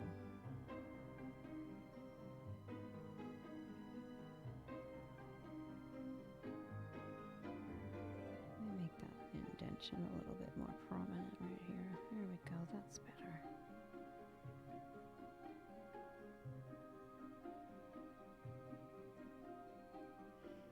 Now this is where I get a little silly sometimes. It's like I really get into the details, like I mentioned earlier. I love the details, but the details are what make it stand out. So I do like spending my time there.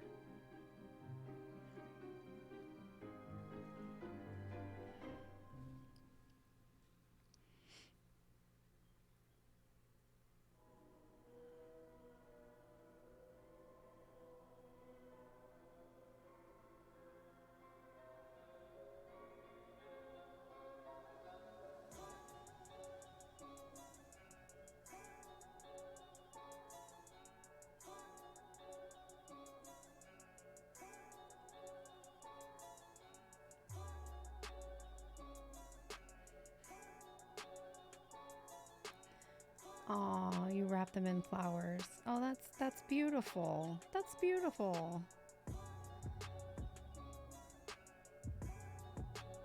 Your work is so good. Oh, thanks, Lisa. I appreciate that.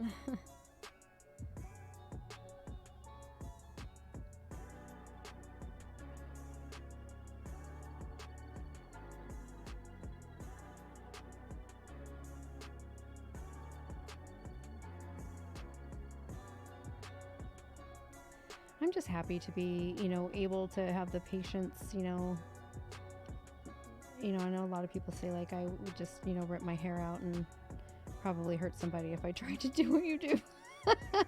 Literally, someone said that to me. And I am just like, yeah, I get it. I get it. It's, you know, it's not for everyone. And you do have to, it requires a lot of patience.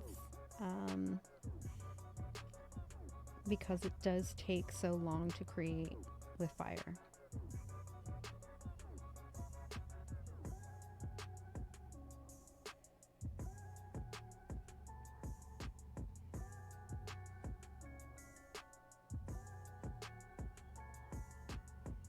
But I've always been into the details. You know, I'm a licensed nail technician. I do not do nails any longer, but I am a technician. And my favorite part was the details of the nail art. And, you know, being on such a small surface as your fingernail, that requires a lot of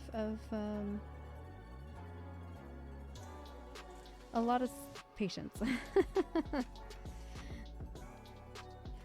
And then you've got to learn to do it quickly because your clients don't really have that much patience to sit and do most of it some of the time. So, you know, it's evolved in the years since I've done it, but, you know, we used to use a paintbrush and paint stuff. We didn't do a lot of the stuff that's being done today, but...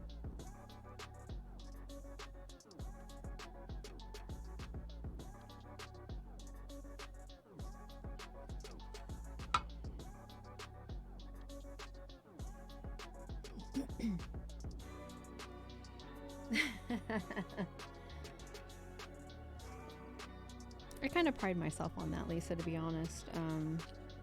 It's gotten me through a lot of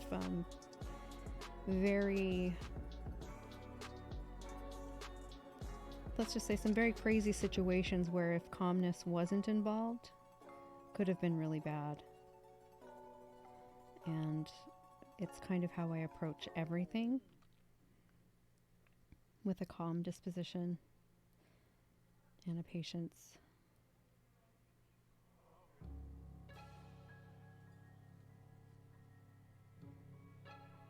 Not to say I don't get frustrated, because I do sometimes with certain things, but I can always find my center and come back to my calm space.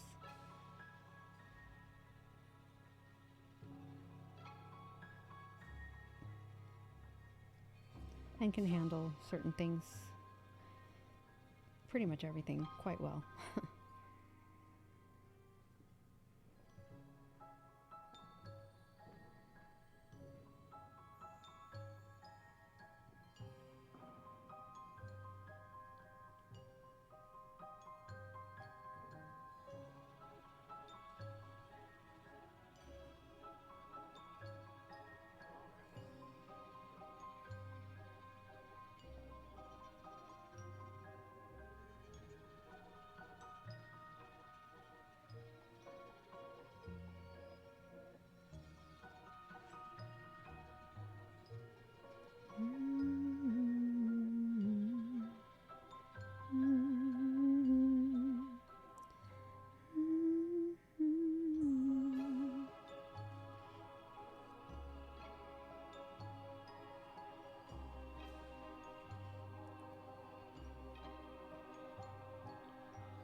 You know what, Annabeth, if you're still listening, I think I'm gonna call these ninja stars. You know why? Because they are star flowers. You know, I like to call them, but look, they look like a ninja star that a ninja would throw, like in battle. At least these ones do. Hello, Lorburn. Thank you for the follow. Not patient. Yeah, when calm people get really quiet, it's terrifying. It really can be, actually. It can be. It very well can be.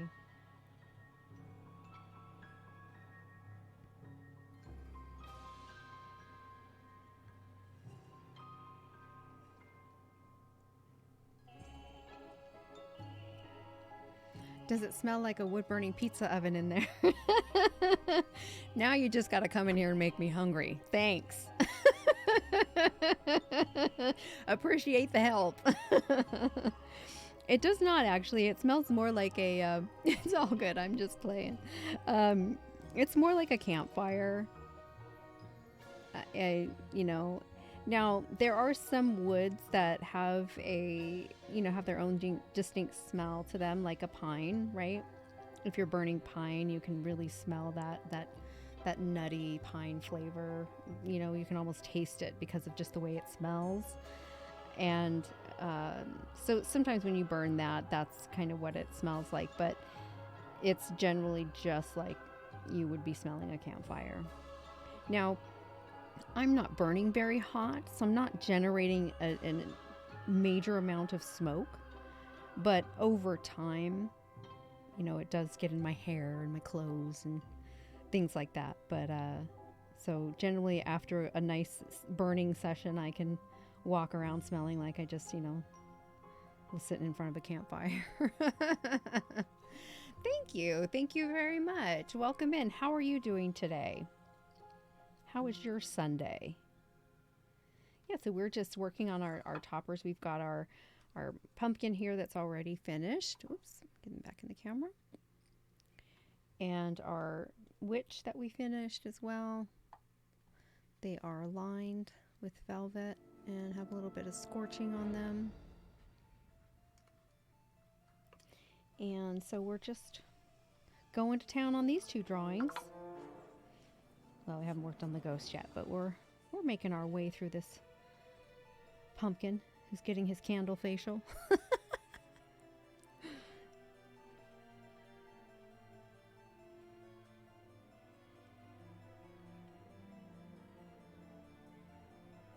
I don't know, do you think that's a pumpkin spice candle? I'm going to say it is. I'm going to say it is.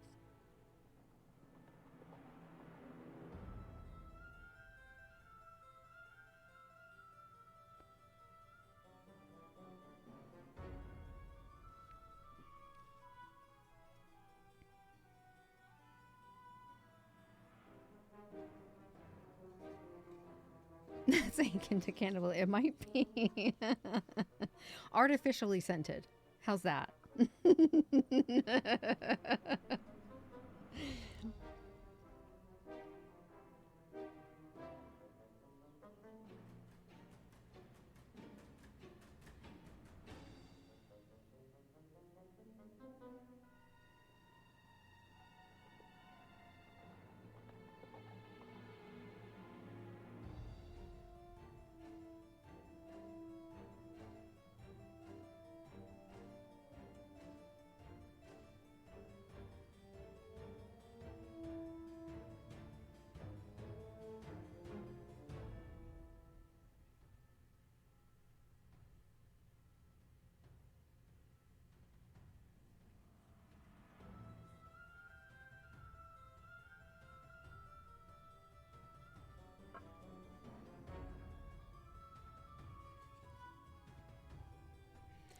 My Instagram link is broken.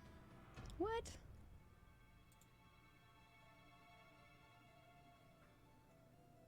Are you sure? It worked for me.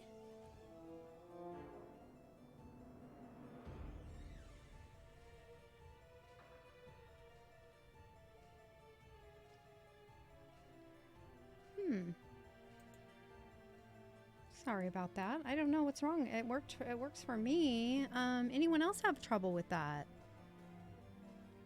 Lisa, I don't know if you have Instagram.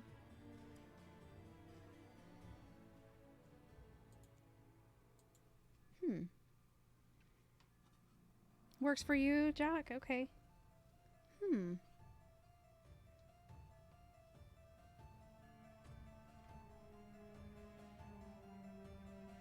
Maybe on mobile, maybe? Are you on mobile? Maybe that might be... But that shouldn't matter.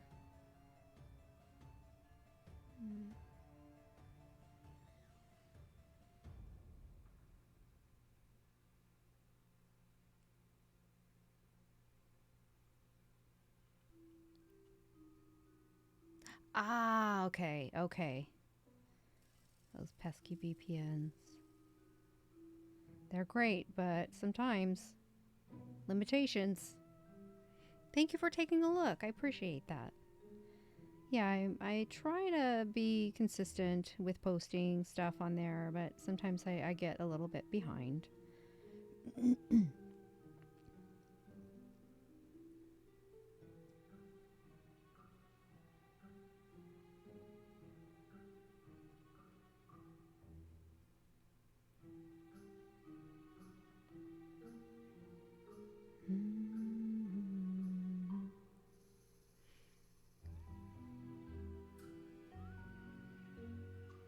There is a problem with it though. It doesn't have any sort of store link. I don't have a store, Jack. Nothing's for sale right now.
So I think we accomplished what I was setting out to do, which was making the flowers kind of stand out on top of those leaves and the vines, keeping them kind of in the back. And I think I am going to need to bring these in just a little bit darker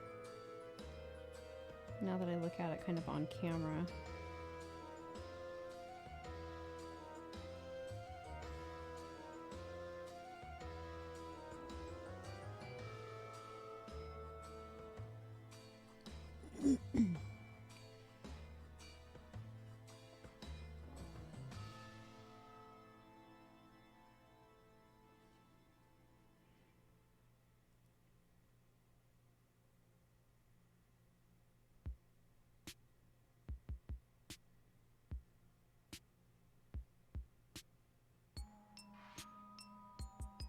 Yeah.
I think I need a little bit of shadow behind this guy right here.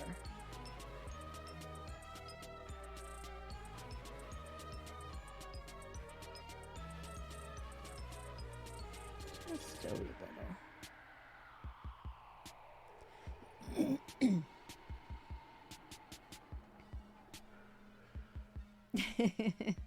Paint with fire!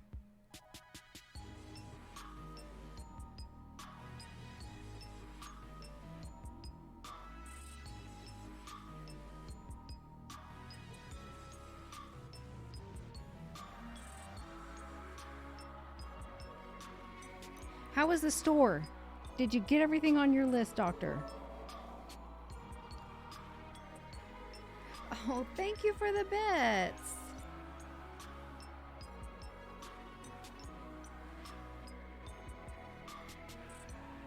This needs to come around down here. There we go. We're behind that vine, and we need to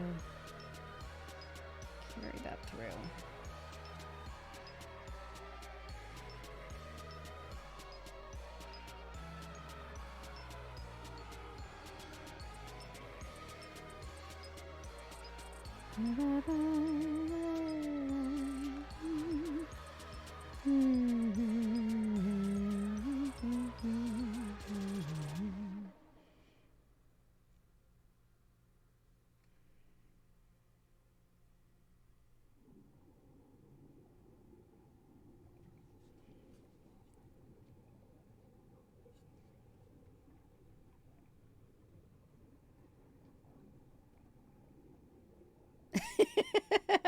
Good on you. Good on you. That sounds delightful. By the way, we don't mention the A word in here. We're going to ban that word. Unacceptable. Unacceptable.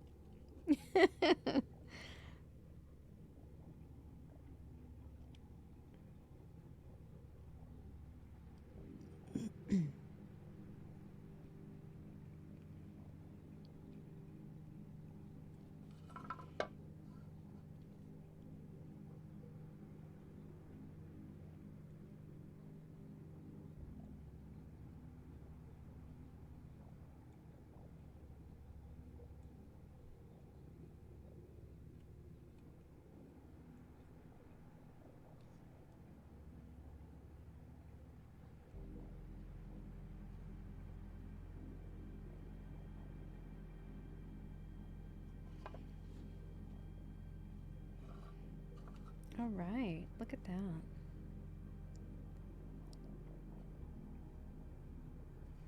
Okay, so I'm going to step away from that part of the element, and I'm going to switch my burner, and I'm going to work on the eyes, the nose, and the mouth, and they are going to pretty much look like this one, which I have done with dotting. So we're going to get our dotting pen out, and we're going to do that on the same element here. Especially on Sundays, particularly, on Sundays. So we'll be switching over to my razor tip machine. We will also be using a razor tip pen that is specifically a very small ballpoint. In fact, I need to get another one of these because I've used this so much and the heat has basically destroyed that ballpoint. It's almost flat at this point now since I use it so much. This is my second one. They're usually very, very durable. Don't get me wrong. But these, as you can see, it's heating up. It's getting a little bit, you can't see the red tinge. But particularly these small ones, like I have several different sizes of the ballpoints. But I like to use this one a lot. And it has to get really, really hot for me to create the dotting, to give it that particular texture. And so because of that, it's just, the ballpoint is just not rounded anymore. I mean, it's still there, but I definitely need to get a new one.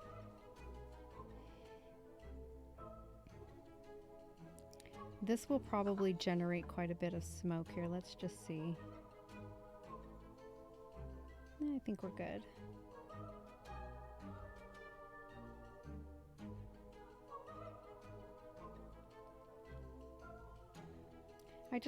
I love the dot texture for a lot of reasons. It's always my favorite.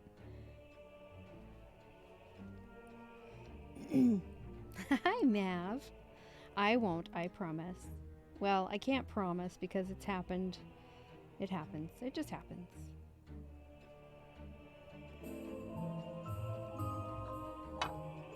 Hi, Miku. Welcome in. Thank you for that follow.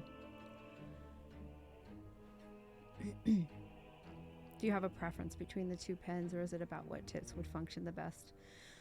I don't